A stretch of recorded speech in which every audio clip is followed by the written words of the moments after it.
Welcome to Let's Talk Biblically. Please like and share this video. I'm excited tonight. I hope you are too. If you are new to this channel, please subscribe. That'll be great. And if you have any questions, please call or write them below. The number we have tonight is 240-207-1221. Please follow us on all our different podcast levels, on our Apple Podcasts, on Google Podcasts, Spotify, YouTube. Please follow us on those. So the number tonight is 240-207-1221. Our topic tonight is going to be the End Times Part 2, dealing with end times events. Last week there were so many questions regarding this 2 weeks ago that I thought that I would finish it off because we only got like halfway through last week. So please call as God puts it on your heart if you have any questions. Now, I got a question for you guys tonight, and maybe you can call in and give us the answer. It was 81 degrees in the DMV area yesterday. And so I got a few people telling me, saying to me, well, that's a sign that we're living in the last days where you cannot tell the seasons apart. Is that biblical?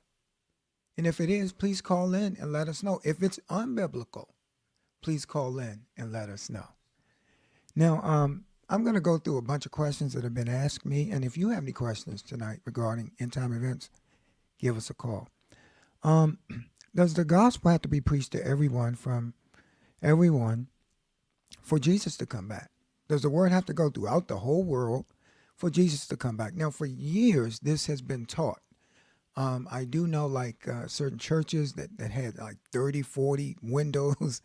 They were, investing money in Africa and places like in Southeast Asia where the gospel hadn't been heard. And they were trying to get the word out in those areas. And that's awesome. But right now, they say that 95% of the world's population at least has access to a cell phone, which means that they have access to the gospel. Now, Matthew 24, verse 14, I'm going to read it. Look at what Jesus says. He says, and in this gospel of the kingdom will be preached to all the world as a witness to all the nations, and then the end will come. Okay? Now, he didn't necessarily say that it has to be preached to every single person, but it has to be a witness to all the nations. And because of that, at this point, we can pretty much say that that has been the case. Okay? Not only that, we know from Revelation chapter 14, verse 6, that an angel will go around during the tribulation period, just preaching the everlasting gospel. There'll be an angel just flying around in the air saying, don't take, the mark of the beast as well, from Revelation 14, verse 9. And so, and by the way, the mark of the beast, people have said, well, by taking the vaccine or doing this or that, they tricked us. Listen, when it comes to taking the mark of the beast, you will know it. Okay? There'll be no accidental thing. In fact, if you read Revelation chapter 13, it says that worship is involved with the taking of the mark of the beast, which we saw last time. So the gospel doesn't necessarily have to be preached to everyone because it pretty much has been. In fact, in Paul's day, in Colossians chapter 1, he said that the gospel had been preached to everyone at that time. And so, anyway, our next question of the day, and we got open lines, 240-207-1221. Will people get saved during the tribulation period? Will people come to know Jesus during the tribulation period? Since we're going to be raptured out of here, how are they going to get to come to know Jesus? Now, what's interesting, we do know from Revelation chapter 13, verse 15 and 16, it says that the Antichrist will make all, small and great, take the mark of the beast. Okay, and some have concluded from that that the word all means that all, and in fact, I think the King James may in verse 15 and 16 use the word all. The New King James in verse 16 of Revelation 13, the word all is used. That term is used in a hyperbole way. Okay, just like Paul said the gospel in Colossians 1 had been preached to all the nations. It's just used just to refer to the fact that for the most part, most will take the mark of the beast, and that's what that means. Now, we do know in Revelation 6, you have souls under the altar of God who are saying, Lord, how long before, you bring judgment on these people for what they've done to us, those who have been beheaded for their faith. And so we do know that believers will die during the tribulation period. We know from Daniel 7:25 that there'll be that Satan will do whatever he can to wear down the saints. We know from Revelation 7 verse 14 that there'll be 144,000. Revelation 7 and Revelation 14. But we know from Revelation 7 verse 14 that there'll be a great multitude that will come out of the great tribulation period. And so many people will give their lives, and many people will make it through the great tribulation period. In fact, it appears that 1/3 of mankind will survive the great tribulation period. In fact, if you read Revelation chapter 6, 25% of mankind is wiped out.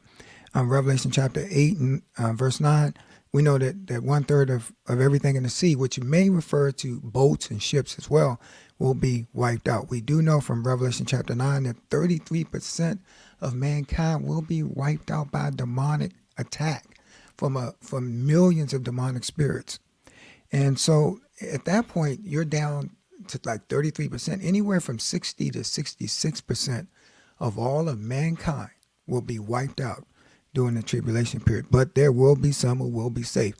Now, we do know from Zechariah 13 verse 8 that 2/3 of the Jews will be wiped out during the tribulation period. Satan will get to them. And so, keep these things in mind, but there will be people. In fact, Matthew 24 verse 33, when Jesus talks about the separation of the sheep and the goat, many believe that Jesus is referring to those going into the millennial kingdom will be the sheep, and those that do not get to go into the millennial kingdom will be those who took the mark of the beast. And they will be immediately cast into hell, and then later on in Revelation 20, the lake of fire. Okay, and so just keep these things in mind. And what's interesting? Jesus said in Matthew 24 verse 22 that if the tribulation period was not shortened, in Matthew 24 verse 22, no flesh would be saved. Now we know it's 1,260 days. Some believe it'll be shortened beyond that just to make it so that mankind could survive the tribulation period or the great tribulation period. But they will repopulate during the millennial kingdom. We've got a free line, 240-207-1221. Please subscribe to the channel as well as call in if you have any questions. Our next question of the day is, who is the Lord addressing in Revelation chapter 2 and 3? Now, we know he's speaking to the churches. Jesus is speaking to the churches, but is he speaking to an angel to speak to the churches? Or is he speaking, because the word there, messenger, can be translated angelos or angel. It could refer to the bishops. But what I do think is going on is Jesus is speaking to the bishops, okay, not the angels, who will later on go on to tell the church what God has said. Now, I do believe, though, every church does have its own angel, just like Michael watches over the Jews and so forth. So I do believe that is the case. Next question.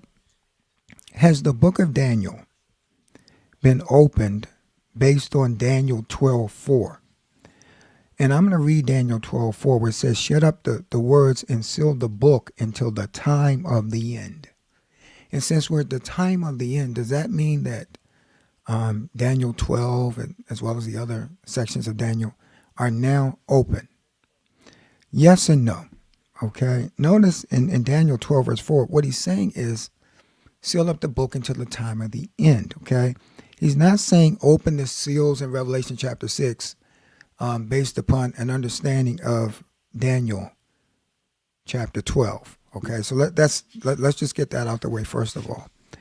And secondly, when we think about the book of Daniel, we got, Daniel chapter 3, we got Daniel chapter 7, Daniel 11, and Daniel 12, and Daniel 9, and Daniel 10, which deal with prophetic issues, okay? I mean, you got, Antiochus Epiphanes mentioned, you got Alexander the Great, you got his generals mentioned, you got the Maccabean family mentioned, you've got the Antichrist, you got Jesus mentioned, you got, in Daniel 3, you got the statue that Nebuchadnezzar dreamt about, which was the head of gold. the chest of silver, the belly of bronze, the leg of iron, and the feet of clay. And the rock comes out of heaven and destroys it all, which refers to Jesus. So you got a lot.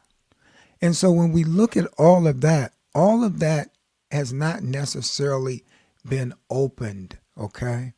But I do believe at this point, as believers, now we've gotten a deeper understanding, and a good section of that has been fulfilled.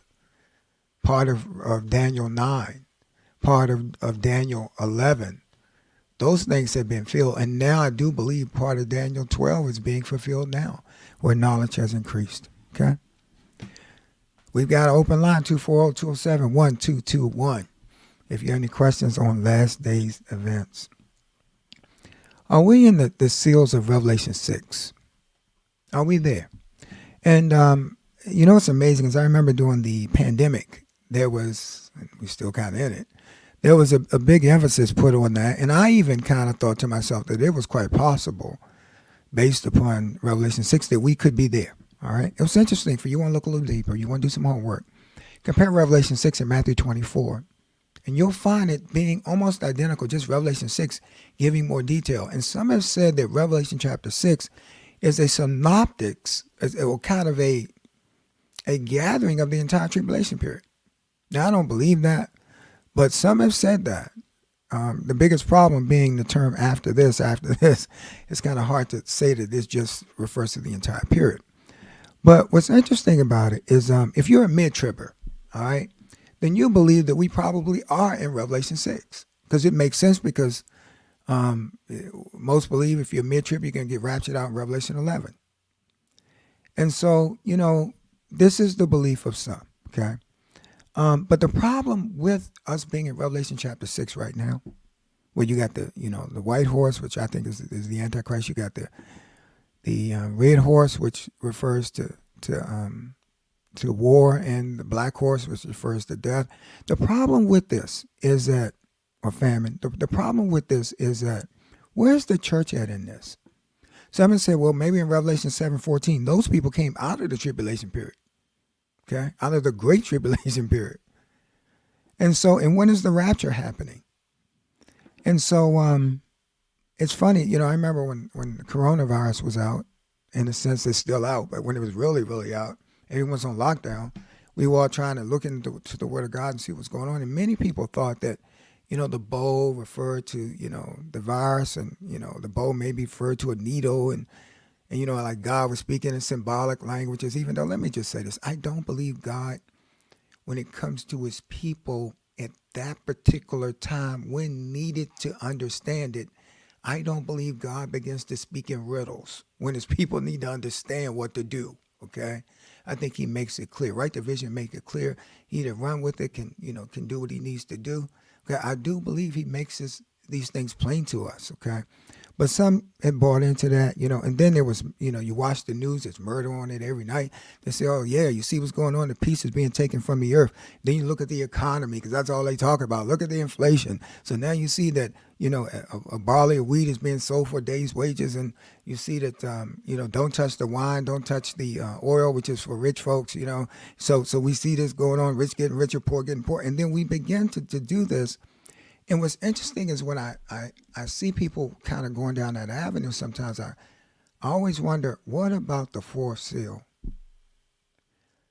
Because if we are there, then the fourth seal has it where you have a combination of war, death, and famine, and you have 2.8 billion people die. Okay? Not just a few, not just a neighborhood, 2.8 billion. And how about the Revelation chapter 6, verse 8, with the animals going wild? I mean, you know, we haven't seen this yet. So I don't think we're in Revelation chapter 6. Not only that, but if you take the entire tribulation period, which is 7 years, and the great tribulation 3.5, that means that we kind of started, if we're in Revelation 6, we probably started somewhere in 2019. And so we're at 2023, so we're like 4 years in. I mean, you know, where are the two witnesses? Where's all this stuff at? And one of the things we got to do is we cannot get birth pains, local birth pains, mixed up with seals. And I think that happens lots of times, and it's natural. We see these things and say, we're there.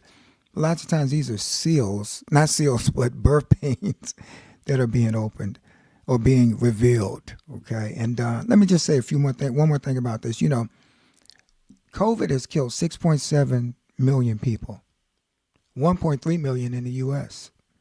The Spanish flu in 1913. The Spanish flu. 1/3 of the earth got the Spanish flu, and it killed 50 million people. Plus, at that time, they were getting Social Security numbers, and they were thinking it was the mark of the beast. How about the bubonic plague in 1350? That killed 1/3 of Europe. 14% of the world's population, by the way, died due to World War I. 3% died due to World War II. We're nowhere near those numbers when it comes to what's going on now, by God's mercy. Okay, and so I believe that these things are gonna happen. I'm hoping. I was like, hey, maybe Lord, please let us be there. But I remember a song by the Winans years ago, and they had mentioned how that and Russia's invaded Afghanistan, and then it's soon. I mean, we're still here. We're still waiting for our Lord to get us. So just keep your eyes in the Word. Keep studying in that area. We got open lines 240-207-1221. If you have any questions on the rapture, have any questions on end times events, you have any questions on the Antichrist in the book of Revelation, please let us know. Who are the two witnesses? Who are the two witnesses? Now, some believe that the two witnesses are Zechariah, from the book of Zechariah, Zerubbabel and Joshua, from Zechariah chapter 3 and chapter 4, verse 11, where God talks about the two olive trees or olive branches. So some have said those two olive branches are Zerubbabel and Joshua. So some believe that Zerubbabel and Joshua will come back at that particular time. I don't believe that, but some believe that. Some believe that the olive branches or olive trees mentioned in Revelation chapter 11 are also called the two lampstands. And we do know from Revelation chapter 1 verse 20 that the church is referred to as being a part of seven of a lampstand, where there's 7 parts of it. Okay. And some have said, well, the two lampstands are the Church of Philadelphia and the Church of Smyrna, because they were the only two good ones out of all the churches. So they believe that during Revelation 11, there will be two churches that will come forward that will speak the truth and be, or two groups of believers from certain parts of the world who will do this, okay? And they believe then that section of believers will be raptured out. Anyway, I don't necessarily agree with that either. Some believe it's Enoch from Genesis 5:24. Enoch didn't have a regular death, but God translated him. Some believe it's the witness. One of the two witnesses is Moses, because in Deuteronomy 34 he didn't have a normal death. We know he was in Matthew 17 talking to Jesus about his exodus on the Mount of Transfiguration, and we know from Jude verse 9 that he's contending. Satan is contending with Michael over the body of Moses. So some think it's Moses. I for sure believe that one of them will be Elijah. Okay, and it's very clear to me. He didn't have a normal death. We know the Jews always had a chair open for him.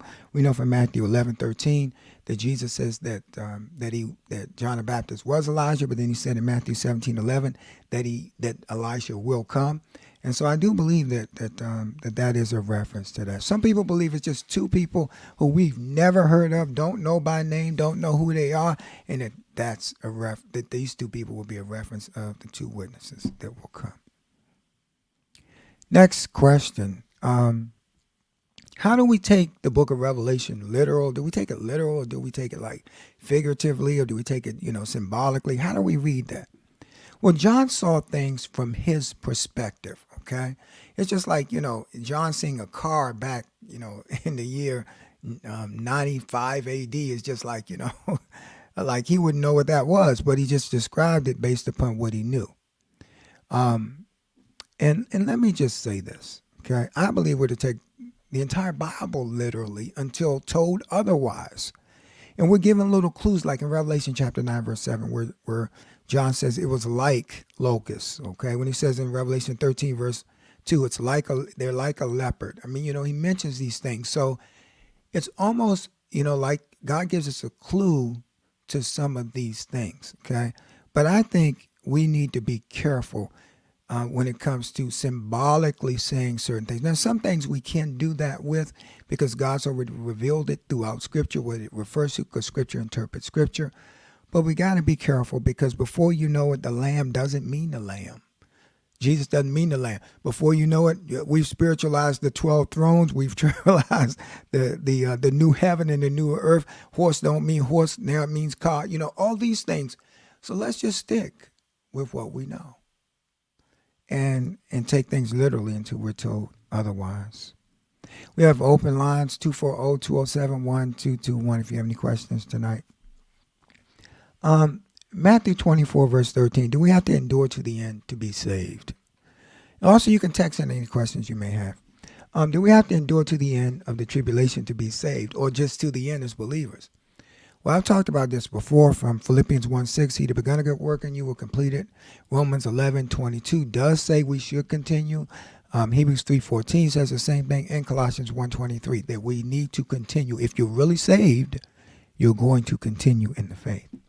So, but then the context of Matthew 24, verse 13, I think he's saying those that endure to the end of the tribulation period will go into the kingdom as the sheep.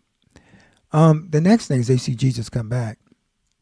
Next question of the day, will David be in charge of the millennial temple? I know some of these questions are really deep, but, they've been asked me over the years, and I thought they'd be great to answer for you. We do know from Ezekiel 36, verse 25, that David will rule over the millennial temple. Now, I've heard some people try and say it's a reference to Jesus. I think it's a reference to David. We know in Ezekiel chapter 44, there's a prince, and I think 45 as well, there's a prince mentioned, and I think that prince who is ruling that temple area will be David. In fact, we know from Ezekiel 45, verse 22, that that prince will offer up sacrifices for his own sins, or for sins, maybe not his own, but for sins. And so in a symbolic way during the millennial period. So because of that, I believe it's David, and that David will rule that area as Jesus rules the entire world. Will all Israel be saved? When you look at what's going on over there and the paganism and the rest of this, Israel right now is really known to be one of the most homosexual places upon the face of the earth. I mean, they agree with that type of lifestyle, and they embrace it. And so when we look at what's going on over there, and not only that, but you cannot preach the gospel over in Israel. It's against the law to anyone, I believe, under the age of 12. It's either 12 or 15. And so, but will Israel be saved one day? Romans 11, verse 26, God says that all Israel will be saved. In fact, I will read it to you, and it's Romans 11, 26. And look what our Father tells us. He says, and so all Israel will be saved. As it is written, the deliverer will come out of Zion, and he will turn away ungodliness from Jacob. And for this, my covenant with them when I take away their sins. So all Israel will be saved when Jesus comes back. Now, I know now, spiritually speaking, from Galatians 6:16, that we are spiritual Israel, okay, in a lot of ways, but God still has a plan for them. We know from Zechariah 14:4 that when Jesus comes back, he'll come back to the Mount of Olives. We know as he turns away ungodliness from Jacob. We know from Zechariah 12:10 that they will look upon him whom they've pierced, okay, the Jews will. In fact, in Zechariah 13:6, they'll say, where did you get those wounds? And you'll say, in the household of my friends, okay?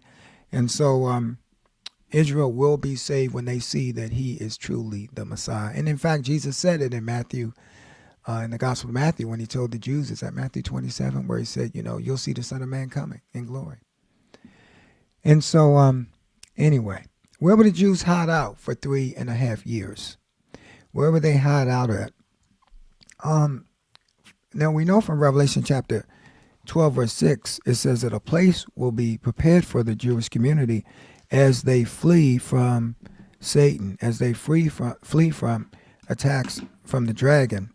And it says that it'll be a place that will be prepared for them for a time and a half time, which is really 1,260 days or 3.5 years on a 360-day calendar. Now, I believe that it's probably Petra, okay? There's a guy years ago who put 250,000 Bibles in Petra.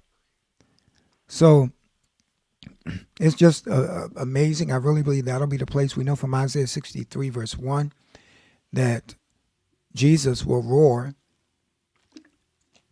out of Zion, or actually he will come out of Basra. I'm sorry. It says in Isaiah 63, verse 1, and or out of Edom if you have some newer translations, and he will be full of crimson or blood, which will probably be from fighting against the enemy. And we do know from as well, let me say this, some believe that Israel will come here and hide out, based on Revelation chapter 12, verse 14, where it says that God will give them eagle's wings and they will hide away. But eagle's wings is also a symbol for Edom, okay? Not the U.S., not just the U.S. of A., but for Edom, as well as other nations who've had that. The Romans had that symbol as well. Is the U.S. of A. in the book of Revelation? And we got a question here tonight, and I think I'm going to try and answer that if I can do so. Our question of the night is, has the great falling away started happening now? I see a lot of people destroying their faith.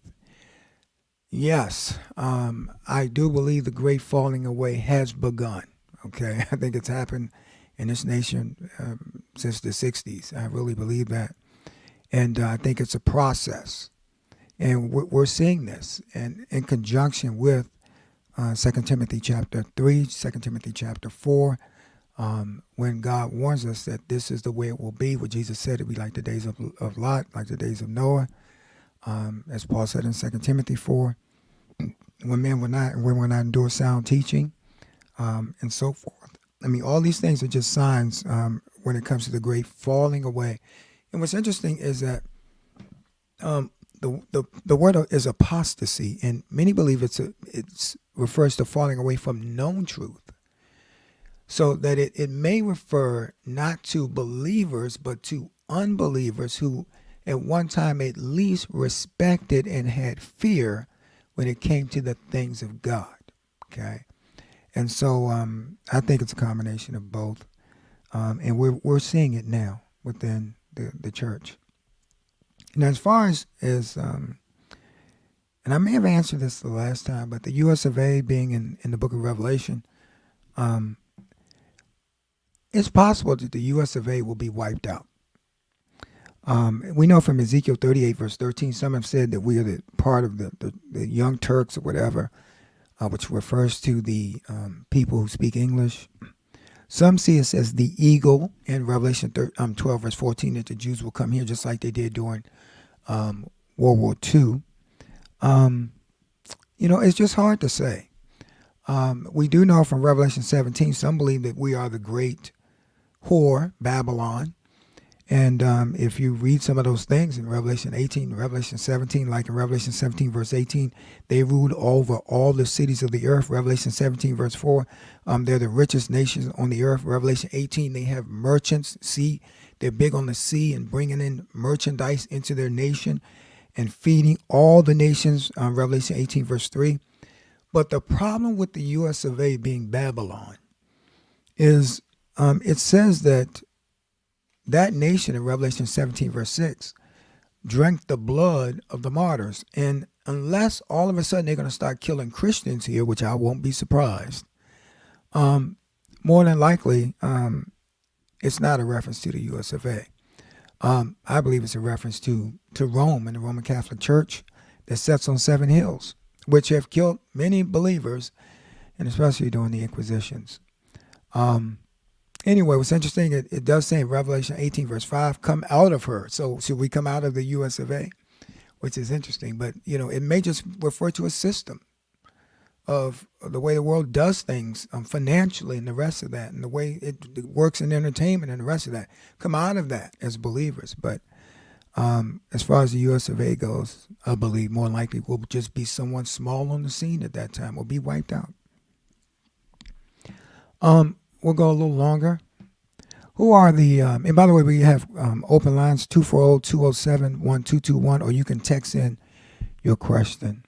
Who are the 144,000 during the tribulation period? Now, we see them in Revelation chapter 7 and Revelation chapter 14. It's not the church, as some have claimed. The church is never called tribes, okay? It clearly says that they do not receive the mark of the beast.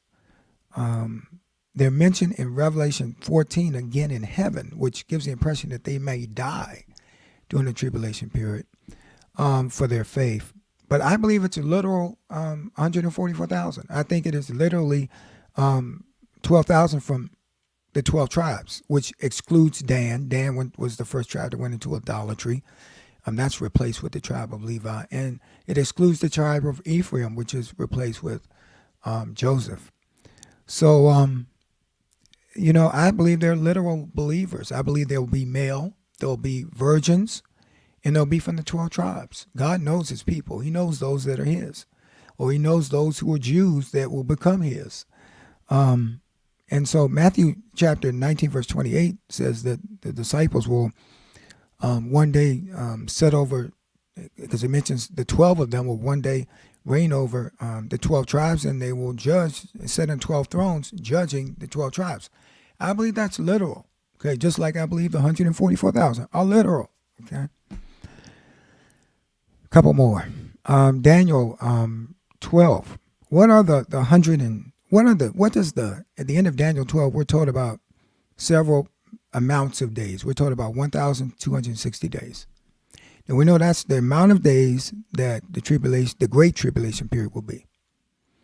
What about the 1,290 days? And how about the 1,335 days?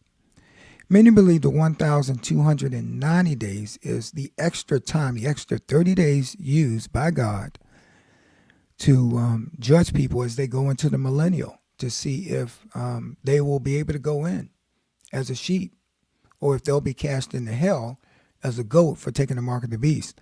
And then the other days that are left, the other 45 days, which God says, blessed are those who make it to the 1,335 days, refers to those of us who will be set up to rule and reign in the kingdom of God at that particular time.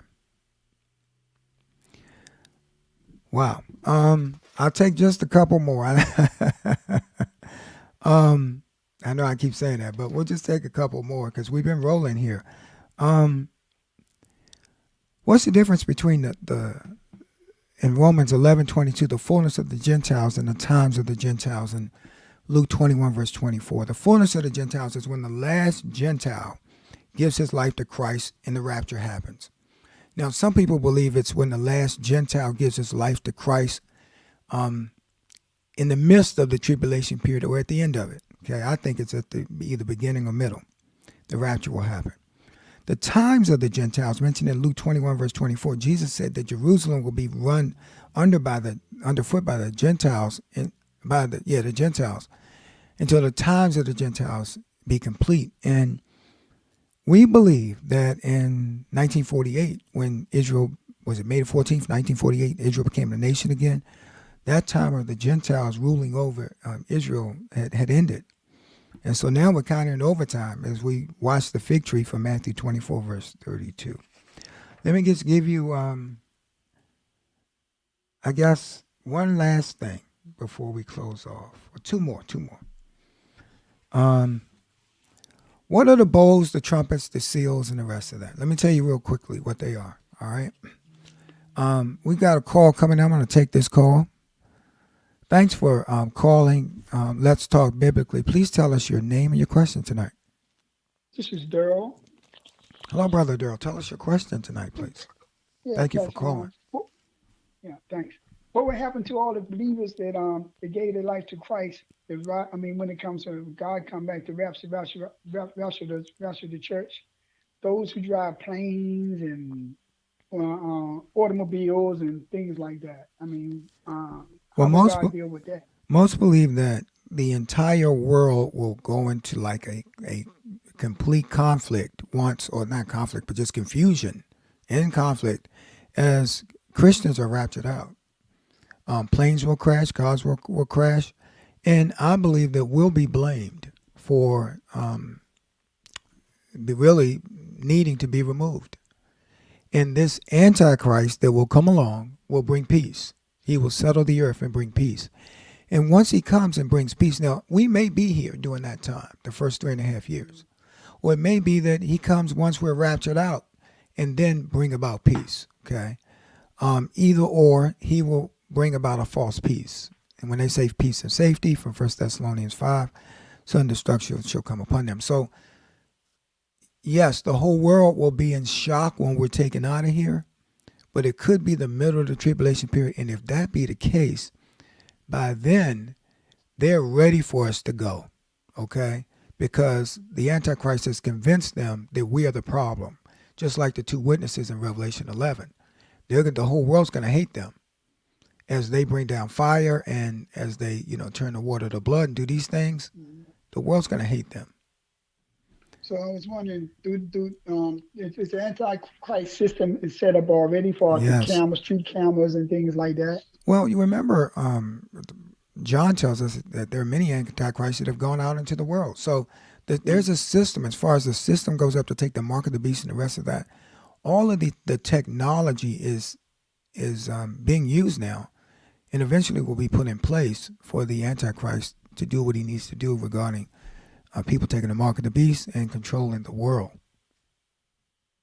Okay, would we receive the mark of 666 on our forehead, or to be something else? Well, I hope you won't get it on yours, but and that none of us as believers will because once you take the mark of the beast, that's it. Okay, you're doomed. Right.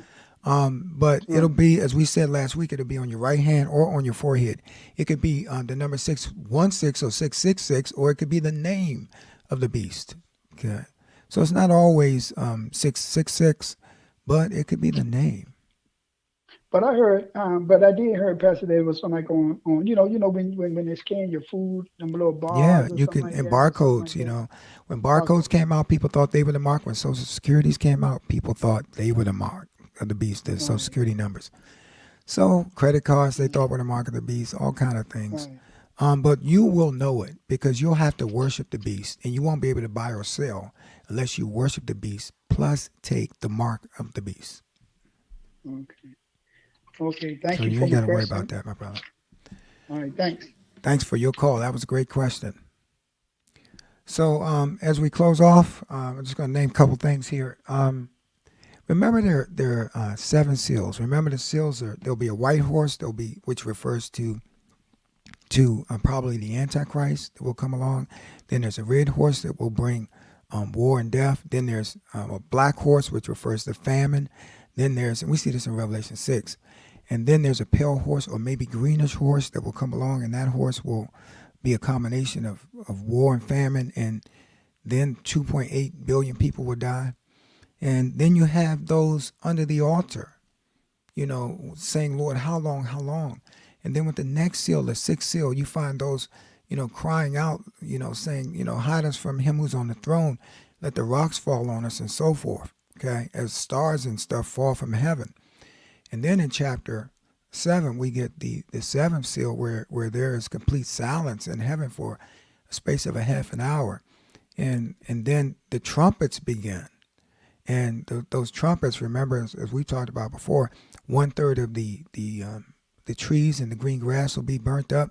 1/3 of the ocean will be destroyed. 1/3 of the fresh water will be destroyed. And then not only that, we know that at that time that 1/3 of the sun and the moon will be blackened out. We know from Revelation 9 that a polygon will be unleashed from the pit along with his demons to bring torment. In Revelation 9, where you get one third, they will kill 1/3 of the earth's population. And then we get into the bowls. And remember, the bowls start off with men being struck with swords by God from heaven. And not only that, but then all the water it says, will be poisoned and unusable, seawater. And then all the fresh water will be hit with wormwood, and that will be unusable. So people won't be able to drink. And then men will be scorched by the sun because the ozone layer will be destroyed by that point. And then there'll be darkness upon the world, and the Euphrates River will dry up as nations make their way to Israel to conquer it. And then there'll be an earthquake like never seen before. And so I just want to say this before we close off. Luke 21 verse 28 says, when you see these things taking place, it's interesting. The NIV says, stand up. The NASB, or the ESV, I'm sorry, says, straighten up and lift up your head. Or some translations say, lift up your eyes, knowing that your redemption draweth nigh. And so make sure that you got a relationship with Christ. Because as we saw last time, get right or get left. And be ready for the King to return. Thanks for joining us on Let's Talk Biblically. Please subscribe and join the channel. And we'll send you all kind of new content. And may the Lord Jesus bless you. God bless.